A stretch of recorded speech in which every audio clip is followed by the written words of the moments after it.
This is YouTube. It's Homie Souls, bro. We back at it again today, man. Hey, man, we got to do two for y'all today, man, especially with being a good Friday. The weather's beautiful today in Cali. I'm going to pop out and do something today, so I had to give y'all the extra of what I got going on, man. And for today's list of topics, man, we have AllStar JR and Baby Threat. And not who you probably think is probably 50,000 Baby Threats you're thinking about, but this one is from the Bronx, from Brooklyn, I mean. So let's get to it.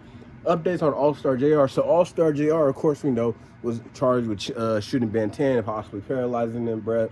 All caught on camera. Feds picked it up, charged him with the gun because, you feel me, he walked that man down and took his gun and popped him with it, bro. So you feel me? Like I said, that's a beatable charge. But since then, it's been updated to bodily injury and head injury and things of that nature, bro. Which is weird to me because it's kind of like, how do you get these extra charges? But it really comes from the police watching and then feeling like the Ben 10 was a victim. So we're going to add this on top of that. That way we make sure we get a conviction, because the gun, and also that's what that tells me, bro, is that the gun charge itself is an easy beat. So like we got to figure out something we can add on to this so we can prolong the case. Now don't get me wrong, these are beatable charges, bro, but it's how his lawyer presents everything, which I feel like if you're smart and articulate, you know how to present yourself. My client was in a desperate situation. This isn't a situation he put himself in. This is a situation that people forced upon him. So he had to react in this situation and go with it.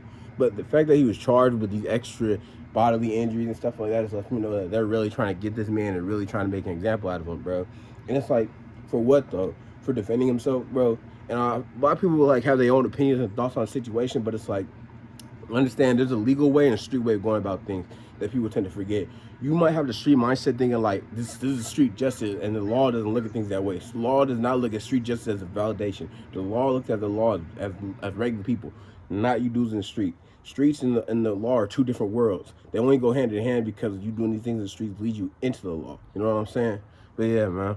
We're going to see as this case goes. I really thought, you know what I mean, just a gun charge, beat it, probably come back to the streets. But then now he has the other injuries and bodily injury that they always charging him with. But we'll see, bro. Let's see how good his lawyer is. Hopefully he beats his case up. And last but not least, Baby Threat, bro. For y'all that don't know, last year in Brooklyn, bro, the man got popped right on the corner while having his headphones in and his hat on, like, you feel me, the Puerto Rican. Hey, I can never just imagine myself doing that. I can never just imagine me anywhere and just standing with headphones on and just in my phone, just, you know what I mean? I just can't imagine myself doing that.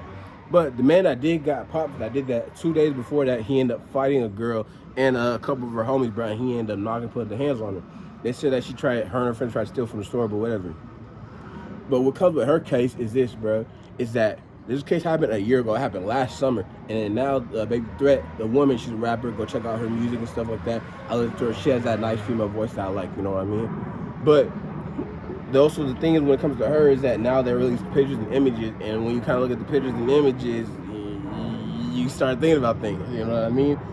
When I first seen the pictures and the image, I thought it was just a skinny black dude. But when you really look at things and you kind of like, you go imagine the picture that the fans have that's more enhanced, you can probably see more detail than you probably ever know. Us just seeing it online, just seeing what we're seeing, but the details you'll probably see if you're the fans is way different. God damn the blower. What? But anyways though, Baby Threat now has been charged with it after a year. Keep in mind though, that she had two people that were originally charged that were caught, and now she's being booked after a year. So that means there's potential that someone is either talking, bro, or now that the feds are looking at the evidence and now they feel like they have a lot more. It's two possible scenarios that we're gonna end up seeing. Someone telling, or the fans feel like they got enough that we can return. Especially because she was involved. Now that, you know what I mean, they're gonna try to connect two and two. The case has been going on for a year. The case is going on for a while, especially when it comes to the M charge. They gotta make sure they get the right man, especially in New York when their systems are so advanced. So yeah, that's crazy though, seeing her get that charge though. But I was kind of like, hey man, you put your hands on the female. That's why you put your hands on the female today's time, bro. You don't know the length she'll go through, bro. These women will wear a dress and a skirt and do some gangster shit right after, bro. I'm not saying she did, but I'm saying that things that come with today's time. You never know where it might come from, bro. You never know. So yeah. But yeah, man. A lot going on, man. AllStar JR, Baby Threat. All these people going on in the streets, man. Be careful in the streets. And summer's gonna be a cold summer, man. Gonna be a lot going on. Be tuned, be aware. You dig? It's Tommy Sauce. I'm here though. But I'm gone.